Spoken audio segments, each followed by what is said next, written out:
बिस्मिल्लाहिर्रहमानिर्रहीम। अस्सलाम वालेकुम। आज की सबसे अहम तरीन ख़बर के साथ मैं आपकी खिदमत में हाजिर हूँ। हुकूमती इत्तेहाद के दुबई में डेरे, एजेंडा क्या है? आज बरोज़ 26 जून तमाम हुकूमती इत्तेहाद के जो रहनुमा हैं वो अपनी अपनी पार्टी को रिप्रेजेंट करते हुए दुबई में जमा हो चुके हैं, और जिसमें मियां मोहम्मद नवाज शरीफ साहब जो कि लंदन से तशरीफ़ लाए हैं, उनके साथ आसिफ अली जरदारी साहब जो पाकिस्तान से तशरीफ़ ले गए,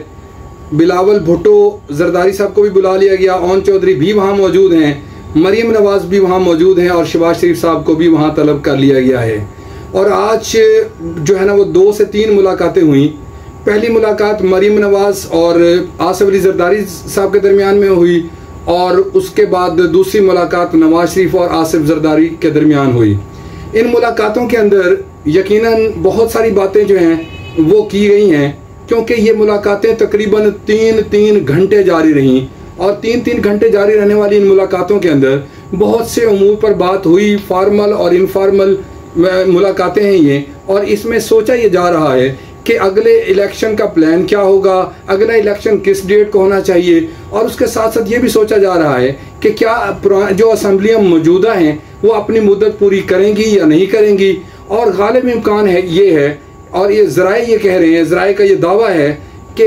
ये जो असम्बली है वो अपनी मुद्दत पूरी नहीं करेगी, क्योंकि तमाम सियासी जमातों का ये कहना है कि हमें इलेक्शन कैंपेन के लिए कुछ थोड़ा सा वक्त दरकार है, और अगर हम इसको अपने वक्त से पहले तहलील असम्बली को कर देते हैं तो इस सूरत हाल के अंदर हमें थोड़ा बहुत टाइम मिल जाएगा। लिहाजा इस पर जो है ना वो ओन चौधरी साहब जो कि इस्तेकाम पाकिस्तान पार्टी की तरफ से हैं, और मियां मोहम्मद नवाज शरीफ साहब मुस्लिम लीग नवाज की तरफ से, और आसिफ अली जरदारी बिलावल भुट्टो पीपल्स पार्टी की तरफ से, और काफ लीग के भी कुछ नुमाइंदे इसमें शरीक हैं। तो ये तमाम के तमाम आपस में मशावरत कर रहे हैं, और ये हतमी तौर पर ये तय करेंगे कि क्या ये असम्बलियाँ अपनी मुद्दत पूरी करेंगी या नहीं करेंगी। अगर वो ये तय करते हैं कि असम्बलियाँ मुद्दत पूरी नहीं करेंगी तो उस सूरत हाल के अंदर असम्बली अपने वक्त से पहले तोड़ दी जाएगी, और असम्बली तोड़ने का मुमकिन वक्त जो हो सकता है वो जुलाई का महीना हो सकता है। अगर जुलाई की किसी तारीख को असम्बलियाँ तोड़ दी जाती हैं तो इस तरह ज़्यादा वक्त मिल जाएगा, और इलेक्शन की डेट और इसके दरमियान जो वक्त होगा वो सियासी जमातें ये समझती हैं कि काफ़ी होगा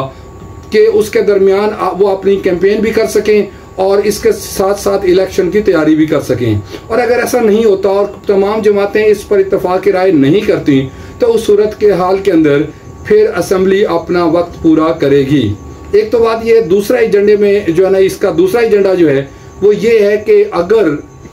इस वक्त असम्बली तोड़ दी जाती है, या फिर इस सूरत हाल के अंदर कि जब ये वक्त गुजर जाता है और असम्बली अपनी मुद्दत पूरी कर लेती है तो उस वक्त असम्बली तोड़ी जाती है। इन दोनों सूरतों में ये देखा जाएगा कि निगरान हुकूमत कैसे बनेगी। दूसरा जो एजेंडे के ऊपर दूसरा नुक्ता है वो ये है कि निगरान हुकूमत कैसे बनेगी, कौन कौन निगरान हुकूमत में शामिल होगा, और निगरान हुकूमत के बारे में मशावरत कैसे होगी, और किस नाम पर हम इत्तफाक करेंगे। क्योंकि निगरान हुकूमत, चूँकि आप जानते हैं कि पाकिस्तान तहरीक इंसाफ जो है वो इस्तीफ़ा देकर अपनी जो है ना नशिस्तें छोड़कर असम्बली से बाहर आ गई थी, लिहाजा अब मशावरत जो है वो मियां मोहम्मद शहबाज शरीफ साहब और राजा रियाज साहब के दरमियान होगी, जो कि राजा रियाज साहब अपोजिशन लीडर हैं और कायदे ईवान मियां मोहम्मद शहबाज शरीफ साहब हैं। तो इन दोनों के दरमियान जो ये गुफ्तगू होगी, इस गुफ्तगू के दरमियान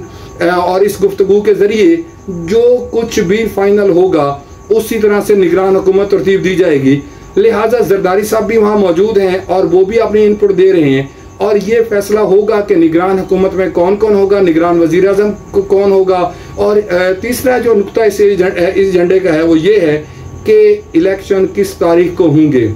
और इलेक्शन जो है ना उनके लिए भी साहब तमाम पार्टियों को साजगार तौर पर माहौल चाहिए है, ऐसा माहौल कि जिसके अंदर वो अपनी कैंपेन भी कर सकें, और उसके साथ साथ कैंपेन के साथ साथ वो कंफर्टेबल हों कि वो अगर इलेक्शन में जाएं तो वो रिजल्ट्स भी हासिल कर सकें जो रिजल्ट्स वो चाहती हैं कि हम इस इलेक्शन से हासिल करें। इन 3 नुकात के अलावा भी दुबई में जो है ना तमाम लोगों के मिलने की एक और चौथी वजह भी है, और वो ये है कि मियां मोहम्मद नवाज शरीफ साहब इस आखिरी कानून जो कि उनकी नाअहली के बारे में था और उसमें 5 साल की मुद्दत कर दी गई है, उसमें भी चूंकि नवाज शरीफ साहब के वापस आने के इम्कानात पैदा हो गए हैं, लिहाजा तमाम जो लीडरान हैं वो मिलकर इसका रोड मैप तय करेंगे कि मियां मोहम्मद नवाज शरीफ साहब कब वापस आएंगे। और इसके साथ साथ एक और बात जो है वो भी काबिल गौर है कि ज़रा ये दावा कर रहे हैं कि मियाँ मोहम्मद नवाज शरीफ साहब से जो मुलाकात हुई आसिफ अली जरदारी साहब की, उन्होंने उनसे कुछ सीटें मांग ली हैं पंजाब में, कुछ दूसरे सूबों में। और पंजाब में उन्होंने कहा है कि गिलानी बिरादरान जो हैं, यूसुफ रज़ा गिलानी और उनका जो बेटा है, उनके खिलाफ नून लीग कोई कैंडिडेट खड़ा नहीं करेगी। इसके साथ साथ उन्होंने ये भी कहा है कि जहाँ पे कायरा साहब हैं वहाँ पे भी कोई कैंडिडेट खड़ा नहीं किया जाएगा, जहाँ पे नदीम अफजल चंद साहब हैं वहाँ पे भी कैंडिडेट खड़ा नहीं किया जाएगा दूसरी किसी पार्टी का, ताकि उनके लिए जीतने का जो ना रास्ता आसान किया जा सके। अब इन बातों पर इत्तफाक होता है या नहीं होता ये तो आने वाला वक्त बताएगा, लेकिन मुलाकातें जारी हैं। और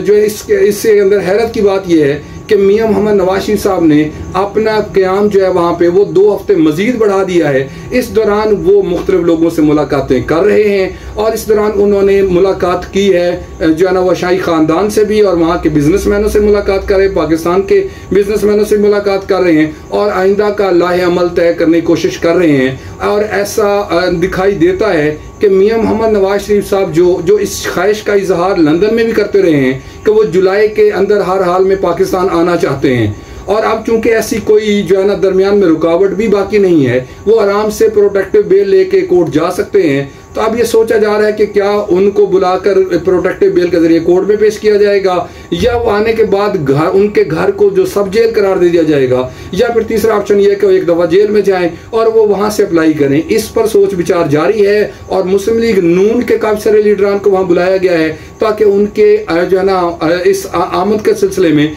जो तैयारियाँ की जा रही हैं उन तैयारियों को फाइनल किया जा सके।